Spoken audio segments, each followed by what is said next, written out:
Let's talk about cryo-electron microscopy. So, microscopy, looking at little things. Electron microscopy, using a stream of electrons instead of light. Electrons have wave and particle-like properties, which is kind of cool, but you can get them down to a really small wavelength. And so that's useful, makes it much more useful than light. And the cryo part means frozen. And it's not that the electrons are frozen, it's that the sample is frozen. So you're looking at a sample that is trapped in ice. And as long as the ice is sufficiently clear, you can solve the structure of a protein, basically by looking at it over and over and over again. It's a very nice, direct way. I quite like this. I've worked a little in this area. And these slides are from John Briggs, and John Briggs is very good at this. So let's look through. Okay, so three-dimensional electron microscopy reconstruction, where and when? Well, you can do things like, so these are the cristae inside of a chloroplast. Either that or these are the free-living bacteria that resemble chloroplasts. But you can actually solve the structure of the little grana in their little stacks. Isn't that amazing? Here are the structures of some proteins, and you can even get down to basically atomic resolution, or nearly atomic resolution, where you can actually see side chains. Like there's a phenylalanine, and sure enough, in the electron density, you can see that there is a little ring there. Yeah, amazing. This thing floating out here is, I believe, a water molecule. I think that's the oxygen of one. Okay. So, why and when? Why? Because not everything crystallizes. When is whenever you can. Electron microscopy software and techniques have gotten so much easier over the past 10 years that you can almost do automated reconstructions. You send your sample off, they can have a robot microscope that'll scan for a good area, take tons and tons of pictures, and then we'll pick out all of the pictures of your protein and spit out a structure. It doesn't always work. It often needs a person there to sort of nudge it along and get it past the parts where it gets stuck. But yeah, it's really powerful when it's done well. So you can do it on anything that you can get into solution. So anything that you can dissolve. But also you can sometimes do it with membrane proteins in a membrane. So you can see things in context, and you can see your proteins hydrated, and you can see protein complexes that you wouldn't be able to co-purify, because purification often involves, step one, completely blow up and scramble the cell. And then step two, hope that the thing that you're after has not been scrambled by that process that was strong enough to essentially blow up the cell or dissolve it. So, yeah. And you can solve structures, in situ. So here are Golgi stacks, and these are some of the proteins that actually connect the two sides. So the Golgi looks like that for a reason. There are proteins sticking out of one side of the stack, and they're binding to proteins sticking out of the other side of the stack, and they're arrayed like a little crystal almost in there, like a little two-dimensional but kind of fluid crystal. And yeah, you get enough of them together, you can actually solve this. It also works on mixed populations. Let's say you have an enzyme. A lot of enzymes do this. They'll open and they'll shut, more or less like a hand. What if you've got some of the enzyme open, some halfway, some like this, and some shut? If you're trying to crystallize, you would need to solve 4 separate crystals, but you've got to figure out how to purify all the ones that are shut, separate from all the ones that are open, because they have all the same parts. The only difference is how they look. That is, in many cases, impossible. And so this is why not so many things are accessible to protein crystallography, but then are accessible to electron microscopy. So shown here, look at the green thing, so relative to the purple thing. So these are different conformations of the ribosome, and these are the tRNAs loaded into the ribosome. So we're showing the acceptor site, the peptidyl transfer site right here, and then the E site, which is the exit site. And so, yeah, you can actually see 3 sort of stages where this machine gets stuck with the tRNAs in different sites, which is pretty neat. Okay, what do you need? You've got to be able to prepare your cells or proteins or whatever they are in a way that preserves 3D structure. Now, at least at the moment, cryo-electron microscopy is not good for very small things. It's real good for larger proteins, protein complexes, parts of cells. That's the best for those things. But if you're talking about individual molecules or something, you are not going to see it, and you're not going to be able to reconstruct it in Cryo EM. It's got to be basically very massive compared to the water that it's going to be floating in or frozen in. You need a good microscope, and we have a very good one here at Texas A&M. Yeah. You need different views of the object. So you want, like if I just showed you a hand, but only from this orientation, you could say, well, okay, I've got one picture of it, but how do you know whether something is, sticking out of the back of a hand? You would need to see it from a different orientation. And then how would you know what it, you'd need to see it from this orientation and every possible orientation. And then if you had enough pictures of it from every point of view, you could accurately reconstruct it from those images. That's the entire idea. So there are computational approaches that will produce those 3D reconstructions, and they'll do it in an iterative fashion. You'll start out with an ugly version of the model that really doesn't look that much like your finished product. And you will align everything to that and then say, okay, make a slightly better model, and then take the pictures. So like, let's take pictures of this from every possible angle, and then say, fine, now align against those pictures. What do we look like? And so on. Then make a better model from that and keep doing that until, you can actually get a really good model of a thing that you basically can't see very well on your own. And then we need to be able to assess the quality of our reconstruction. So, sample preparation, they have to be stable in a vacuum because it's going to be frozen, and you want it, the three-dimensional structure to be preserved at the appropriate resolution. So if you have to scramble a nucleus to get it out of a cell, then the nuclear pore structure is also going to be scrambled, just because, how can it not be? Yeah. And the sample needs to be thin enough that electrons can get through, because electrons aren't supermen or super people like X-rays. They'll only go so far and do so much. So you can negatively stain, which means to put very heavy atoms, often uranium atoms around it, like depleted uranium. And then your protein will look like the thing that's white in the center with a big sort of black cloud around it of your heavy metal stain. Yeah. And that's fine. That can give you a nice picture of the outline of it. Not such a good tool for reconstructing it. Or, and this is the way that people generally do it, vitrification, which is freezing in amorphous ice. Now you're thinking, amorphous ice? Yeah, but yes. So ice comes in many different crystal types. There's something like 20 of these. And among those, there are different types of ice. So the ice that makes snowflakes is ice type 1C, type 1H, hexagonal packing.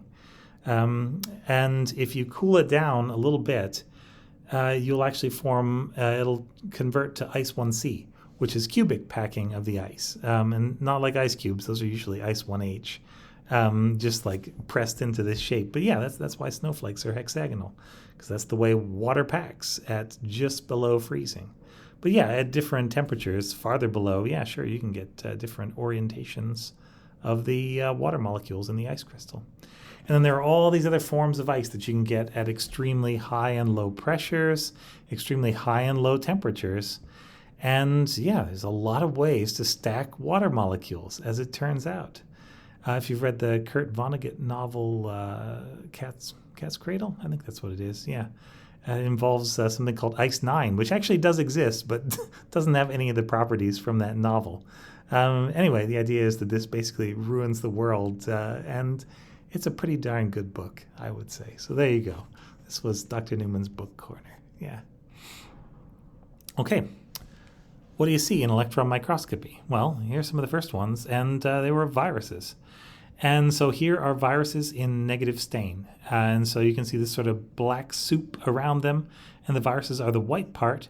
So this is with the stain mostly outside, but you can see a lot of these where the stain is actually penetrated and is now inside. And so those will now appear as a ring. You can basically see the little protein walls, but yeah, you can't see the top and the bottom.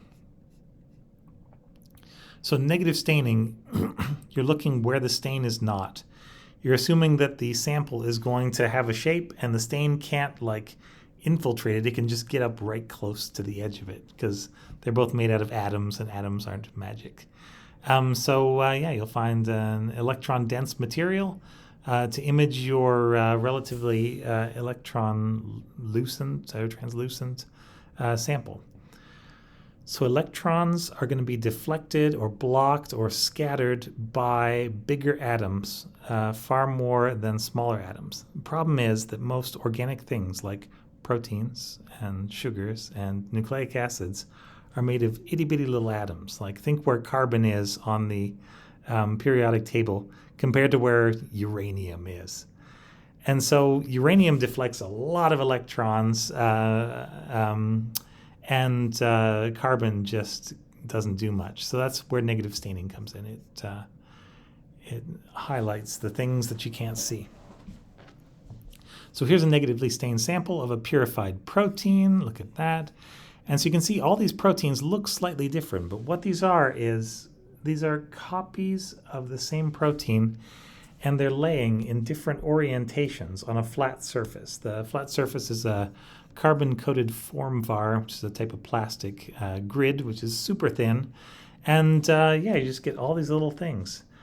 Some proteins will have a preferred orientation, and that can be a problem because you get a lot of them stacked in this particular way. You get a lot of views from this angle, and you need a nice mix of views from every angle. And some proteins just don't like to sit down at a certain angle. You can imagine shapes that just would not be happy laying flat, essentially.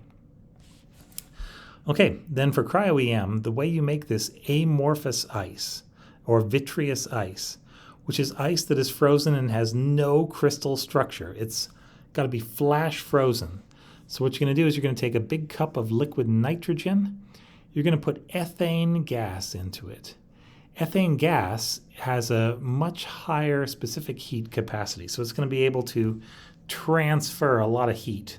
Whereas like liquid nitrogen, I don't know if you've ever seen it, but you can like throw it on the ground and it will have completely vaporized and disappeared, evaporated essentially before you can get there and see what it's done. But this ethane is not like that. If you get a little spot of ethane onto you, it will actually freeze and kill all the cells there. You have a little black dead patch of skin. It's no fun. Ask me how I know. So anyway, you squirt this ethane gas in there, and because it's being soaked in the liquid nitrogen, it cools it down to ethane liquid, and then it'll cool it down further because the liquid nitrogen is at just about the right temperature to make ethane. It's right around ethane's freezing point. So ethane will be somewhere between a liquid and a solid, and at that temperature, that is the perfect temperature to plunge your grid in and freeze your sample. So you soak your sample. It'll be hanging out in the little holes in the grid. There's actually a carbon mesh with even smaller holes in it, but you get the idea from this. You plunge it in there and you're going to freeze it. You're going to vitrify it, and then you won't know how you did until you go and look at the thing on the electron microscope. But from this point where it is vitrified, this grid is going to need to basically stay under liquid nitrogen for the rest of its life. It's got to be stored under liquid nitrogen. It's got to be imaged with liquid nitrogen. So there's actually a little container of liquid nitrogen that's going to flow and cool this rod that keeps your sample cold enough that it can actually stay frozen because if you heat it up, then the amorphous ice will turn back into, ice 1C or ice 1H or just water.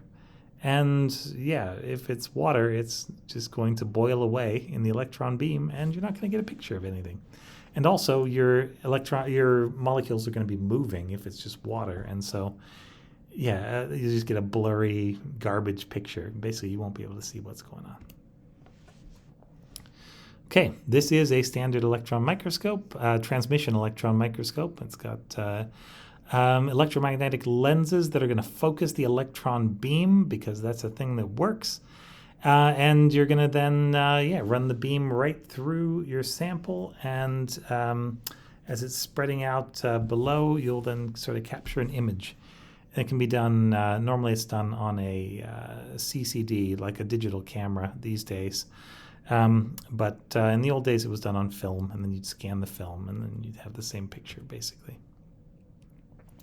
This is a Titan Cryo microscope. This is the kind that I believe we have at Texas A&M, brand new one, really good one.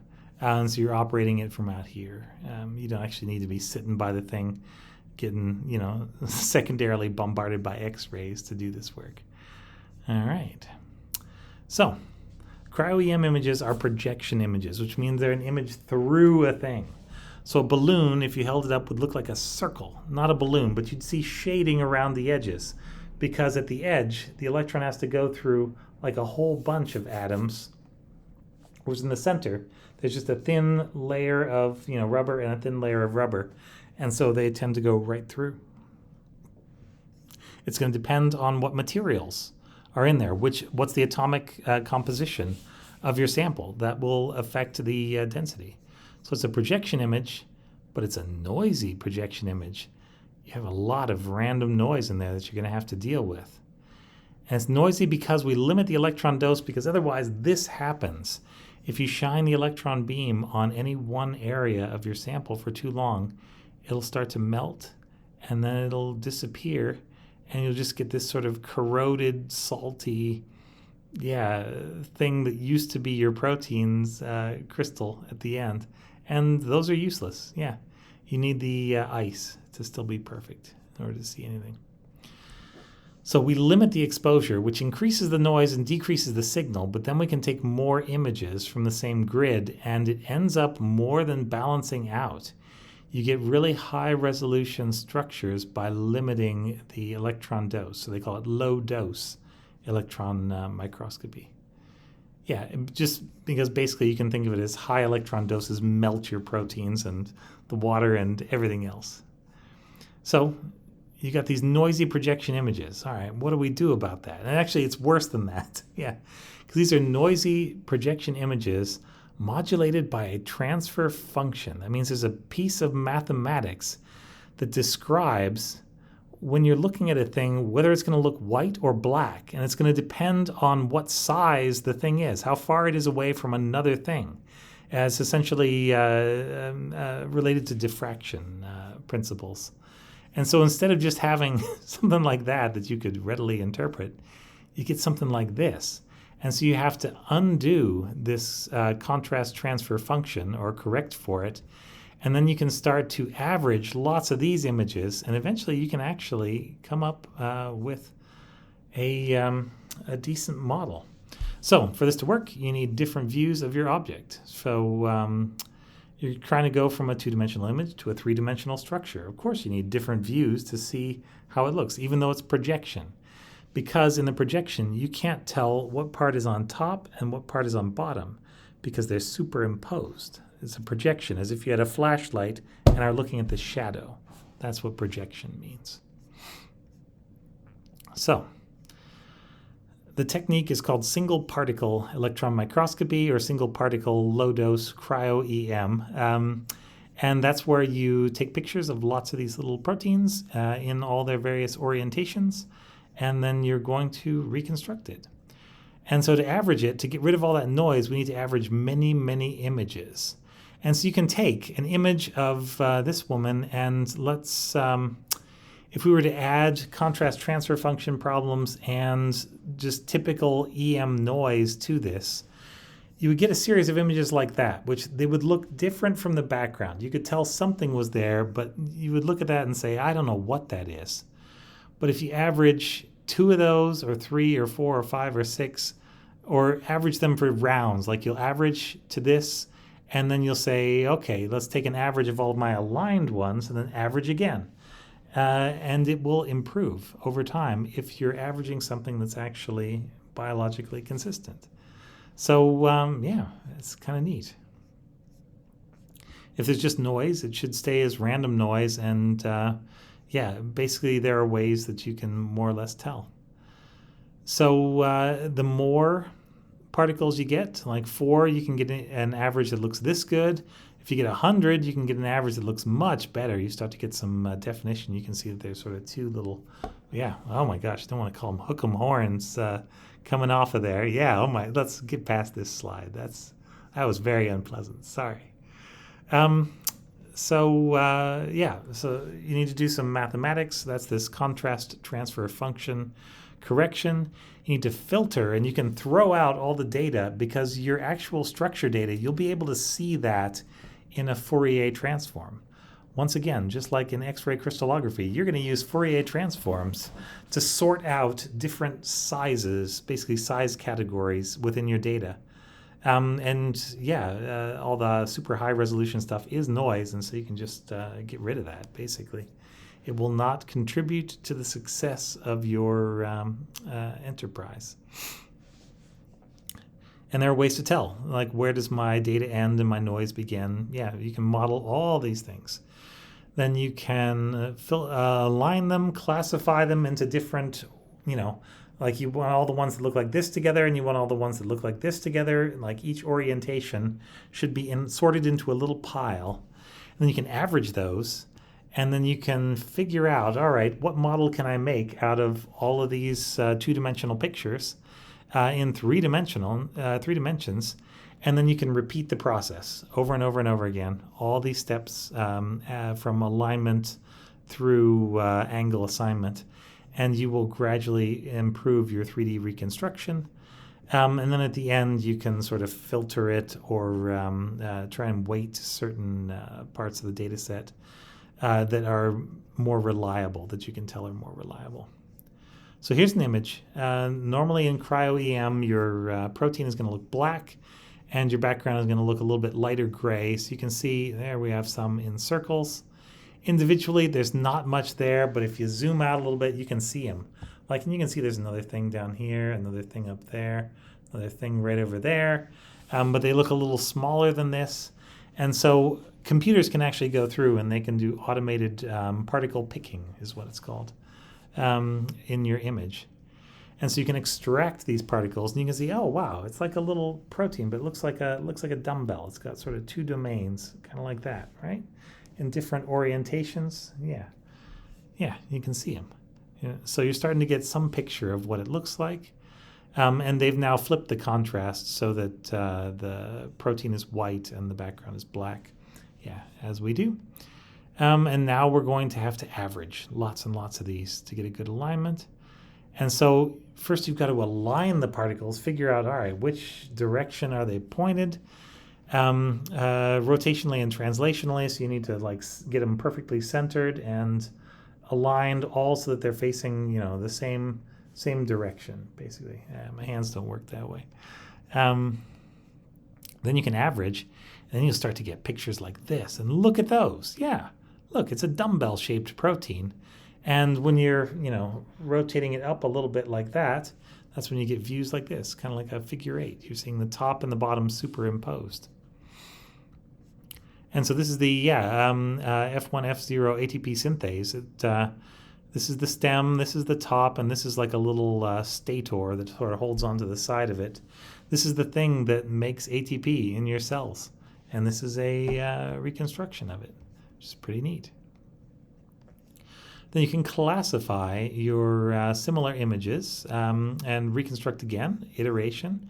And each round, you'll start with an average, and then you'll try and align it and say, okay, which one of these averages is this one most like? And maybe it's most like this over here, or maybe it's most like this one over here. You let the computer decide. It's just matching and finding the best possible orientation for these. And then, okay, in 3 dimensions, how do they relate to each other? You can get a computer to estimate that. And then you can refine it over and over again. You can take projections from this model, which means just like photographing it from different angles. What should it look like? Then you can say, okay, it should have angles that or views that look like this. Can we find them? And it'll go back and search through your data, see if there are any in there. And determine the 3-dimensional orientation. So that's projecting a model. There we go. It's like as if we had an electron beam that was going in different directions.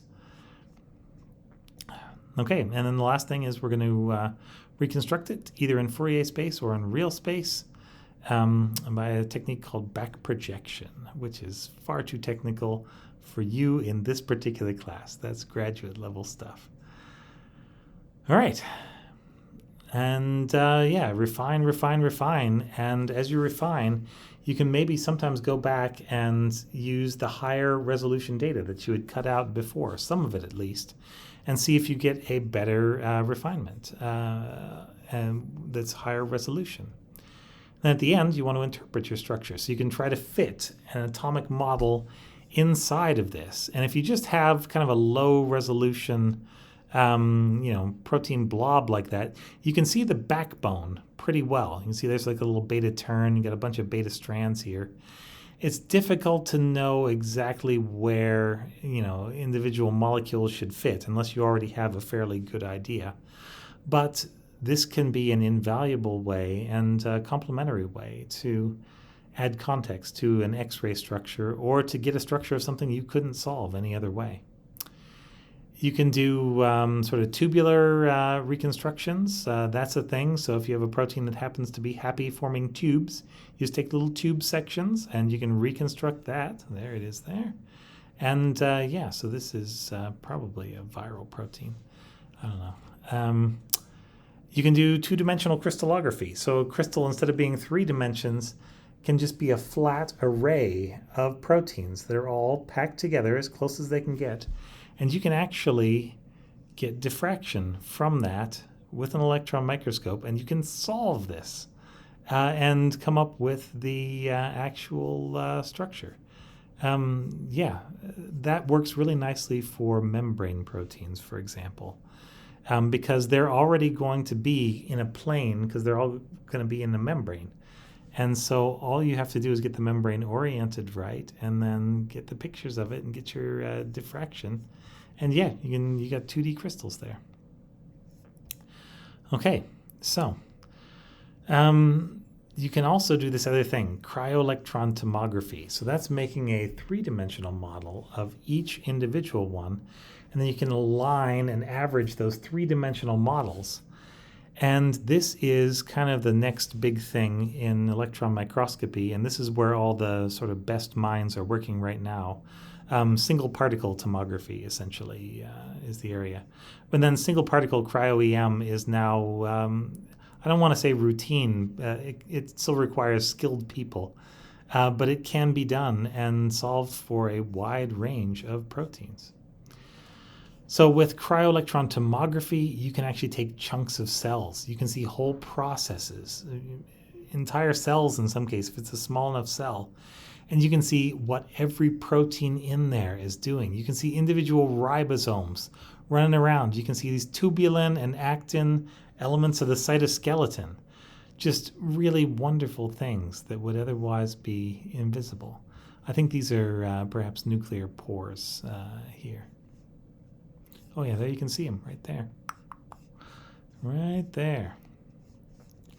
And so instead of taking 2-dimensional images, projection images, and averaging and aligning them, you can take 3-dimensional, they're called subtomograms. They're a little 3-dimensional chunk, and you can average and align those and get really wonderful models. And so stuff like this lets you separate out, because you're classifying. You don't have to classify just on angle. You can end up classifying on conformational state. You can make multiple models that, take care of this is 50% of the data, 25%, 15%, and 10% of the data, 4 different models. Then you can make projections of each of those, and you can classify all your particles against them, and you can get a picture of what this protein is doing, how it moves, some of the places where it gets stuck in its daily life. And so, yeah, you really get a picture of protein plasticity and protein function and just everything that's going on with these proteins. And so these are ribosome structures, and you can see the different orientations of the tRNA in these ribosomes. They look similar from this far away, but if you get up close, you can actually see all the steps of translation. And you can see they got pretty good resolution here. 3 to 4 angstrom resolution is really nice. And you can see some of these are more populated than others. So this particular conformation seems to be a place where maybe the protein pauses. Because if the protein is doing all these things at different times, but it pauses for longer in one state, you're going to catch more of the proteins in that state where it's paused. That's just, yeah. I mean, if you take enough pictures of birds, you'll find tons of them sitting on wires, plenty of them sitting in a nest, a few of them flying, and, just like 1 or 2 where they're drinking or doing other interesting things. Yeah, because that's roughly the percentage of time that they spend in these activities. And you can then compare these conformations. You can model the protein as a series of springs and say, okay, how much energy would it take to transform between the different conformations? And Cryo EM has really been instrumental in giving us a picture of proteins as living, moving, rotating biological machines, which they are. Yeah, so there you go. This is a yeast ribosome. Here we're showing like a projection through it. You can see some of the different parts as it's going. This is how I believe the model changes as it goes through the cycle of adding another amino acid and like loading the tRNA, moving it along to the end. So, yeah, Cryo EM. It's pretty good stuff, pretty powerful. A lot more accessible than it used to be. We have good labs here at Texas A&M that do this. Junji Zhang is one of the labs doing that, but there are several others. And we have good crystallography labs. I know Jim Saccatini runs one of those, but I believe there are others. So yeah, you're in a good place with a lot of high-level things happening, and this is kind of an intro to what's going on there. Maybe those are things you want to end up doing. I don't know. They're all very nice, skilled professions, and you could do well in them. See you later.